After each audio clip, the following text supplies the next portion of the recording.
10 ridiculous government attempts to control pregnancy. Since the first caveman knocked up his first cave wife, we humans have had an instinctive respect for pregnancy. In culture after culture, childbearing has been seen as a magical and noble thing beyond the laws of day-to-day life. At least, that's usually the case. But every now and then, you get a government that comes along and treats childbirth as just another situation they can project their insanity onto. 10 Romania's enforced baby boom. Romanian dictator Nicolae Ceausescu can be accused of many things, but hating children is not one of them. Under his guidance, 1960s Romania was transformed from a country approaching zero population growth into a baby-making machine. This wasn't achieved with the population's consent. To ensure he had future generations of loyal communists to call on, the dictator made pregnancy all but mandatory. Under draconian measures, childless men and women over 25 could be fined 20% of their annual salary, divorces were made impossible, and abortion became so illegal that police were sent to guard hospitals in case anyone tried asking for one. At the same time, contraceptives were totally outlawed. Those couples that still failed to produce children were hauled in by Ceausescu's feared secret police and quizzed about their sex lives. Propaganda also played a part. Getting pregnant became a patriotic duty, and competitions were organized between different counties to see which area could attain the highest birth rate. By the mid-1980s, the government was spending the equivalent to half its defense budget on encouraging baby-making. One terrible side effect of these policies was a rise in backstreet abortions. Today, it's estimated that over 10,000 women died during this period due to botched terminations. 9 Ancient Sparta's hero babies. We've told you a couple of times about maternal impression theory. Basically, it's a pseudo-scientific theory that states an unborn baby's growth can be influenced by things the mother sees. To the ancients, this was as self-evident as the existence of nymphs or Zeus and required firm legislation to deal with. Nowhere was this legislation firmer than in Sparta.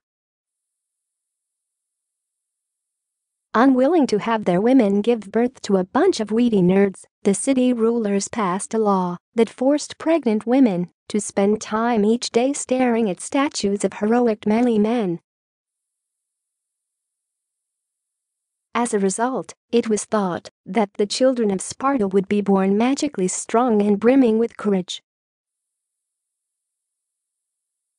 This wasn't the only time maternal impression theory influenced ancient law.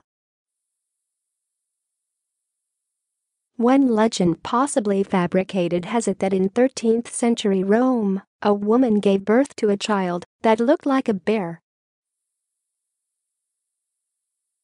Immediately, Pope Martin IV ordered all statues and images of bears destroyed in case Rome was overrun by mutant bear children. 8. The GDR's bizarre bargain. Under communism, East Germany wasn't exactly a freedom-loving and tolerant place. Aside from routinely prying into its citizens' lives, the GDR also refused to allow people autonomy over their own bodies. Perhaps nothing illustrates this quite as starkly as a 1980 law governing pregnancies. Under the law, any foreign women working in the GDR would be automatically deported if authorities found out they were pregnant. While this was bad news for many, it was catastrophic for Vietnamese immigrants. Because they came from a society that looked unfavorably on unmarried mothers, many felt they couldn't return home. To cap it all off, abortions in the GDR were only available to foreigners when their lives were in danger. The solution: to begin threatening suicide if they were refused a termination. It worked. By 1983, Vietnamese women threatening suicide in exchange for an abortion were so prevalent that GDR was forced to backpedal on their law. Instead of automatic deportation, pregnant foreign women were awarded the right to choose between termination and being stuck on the next boat home.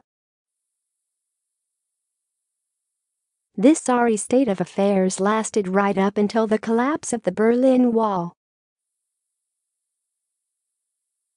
7. Qatar's insanely strict system. By any standards, Qatar's legally enforced definition of morality is frighteningly strict. Homosexuality can result in jail time, and drinking alcohol will result in a public whipping. Even expat workers frequently fall afoul of the country's legal system, which makes its stance on pregnancy all the more terrifying.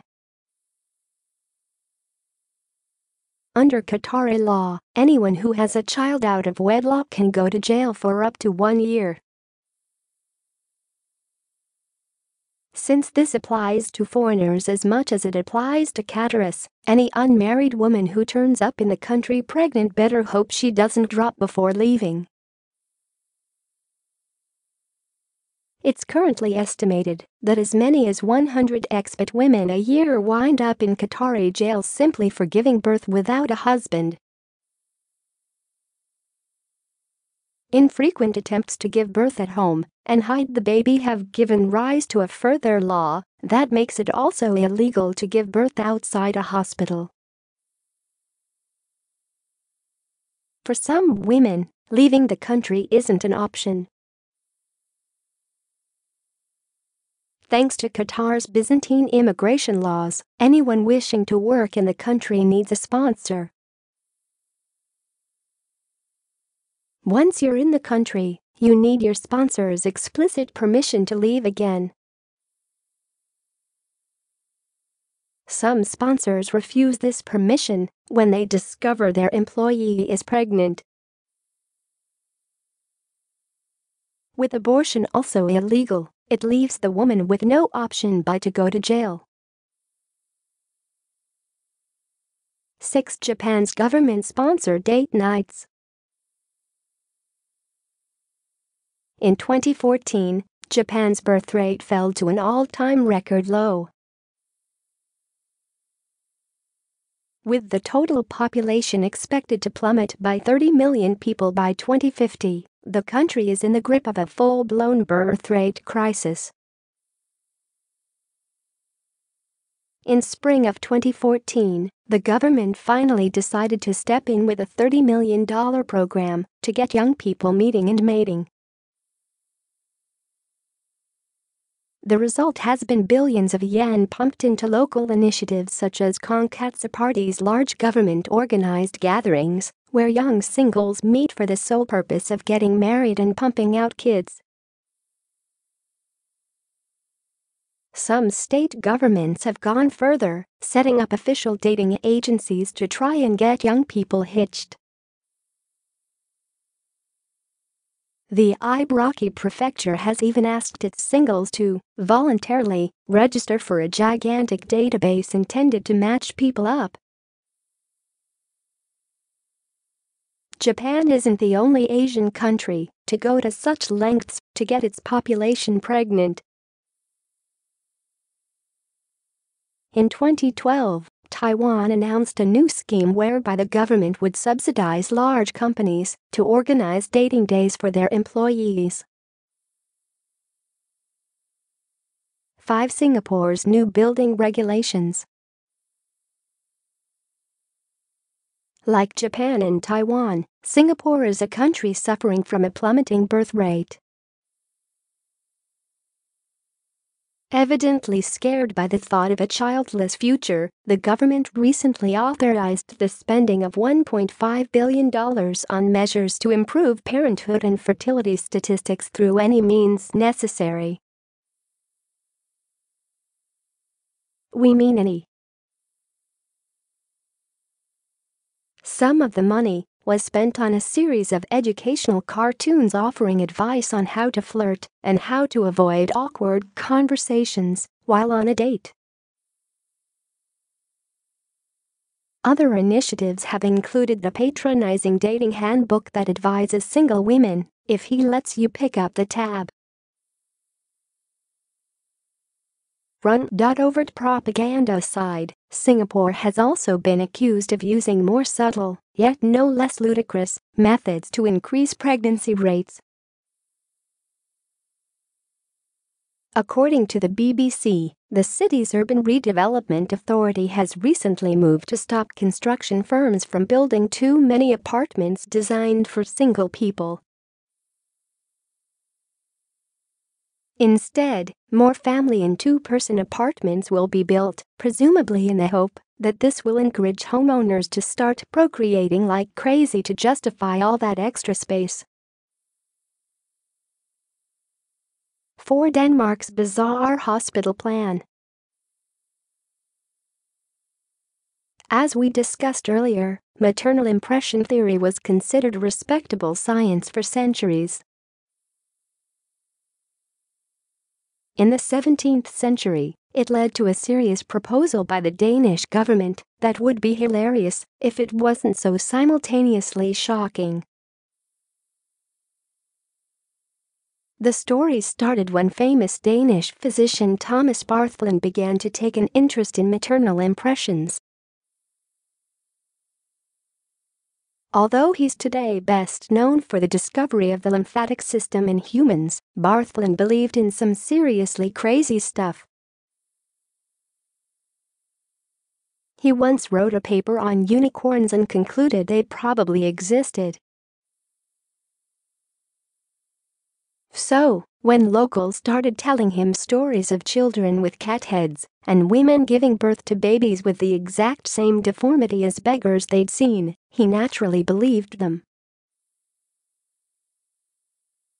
He even began to keep notes that somehow got back to King Frederick IV. Worried about the effect that malformed and disabled people were apparently having on Denmark's unborn children, the king decided the only sensible solution was to lock them all away. He seconded a motion for a hospital to be built to keep deformed people off the streets in the honest belief it would stop pregnant women from bearing children with similar deformities. 3. The Nazis' pro-sex policy. The Nazis' program to increase German birth rates was odd even by their standards. From the late 1930s onward, the regime instituted a cult of motherhood, jaw-dropping in its propaganda. For starters, the term family was legally reserved for parents with 4 or more children. At the same time, highly fertile women were rewarded with military decorations and displays equal to returning frontline troops. Men of the psychopathic SS, meanwhile, were encouraged to support their childbearing partners by doing the housework.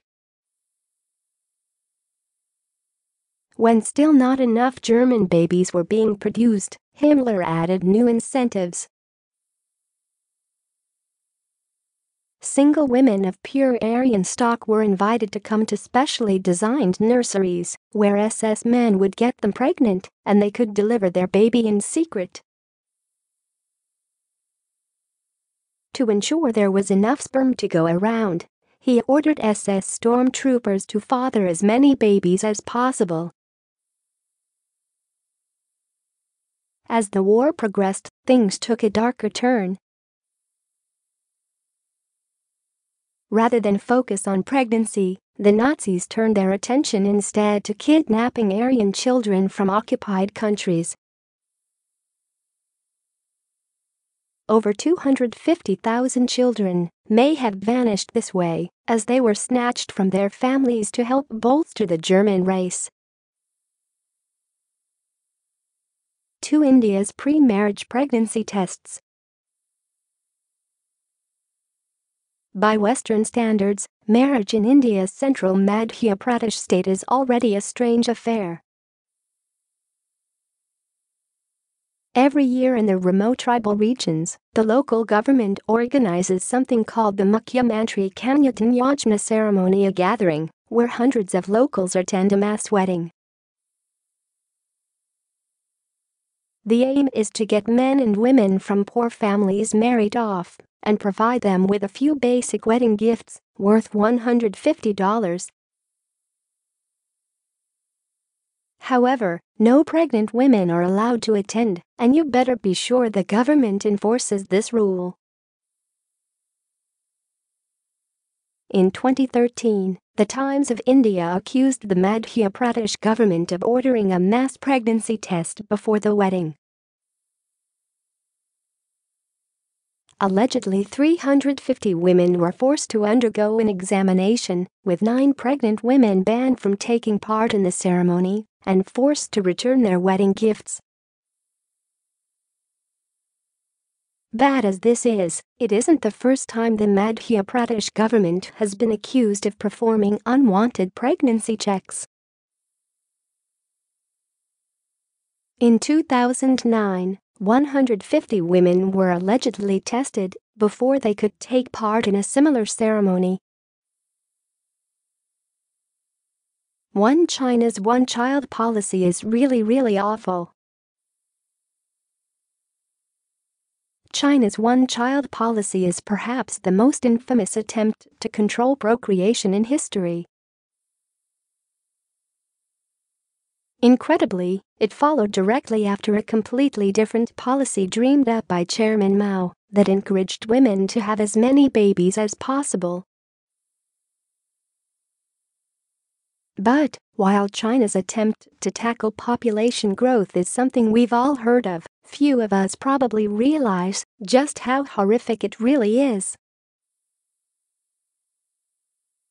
Rather than simply fining families that break the rule, the Chinese authorities go to insane lengths to enforce it. In 2013, The Guardian reported that women up to 9 months into their pregnancy were being forced to undergo terminations, while those who are arrested for attempting to have an extra child are forcibly sterilized.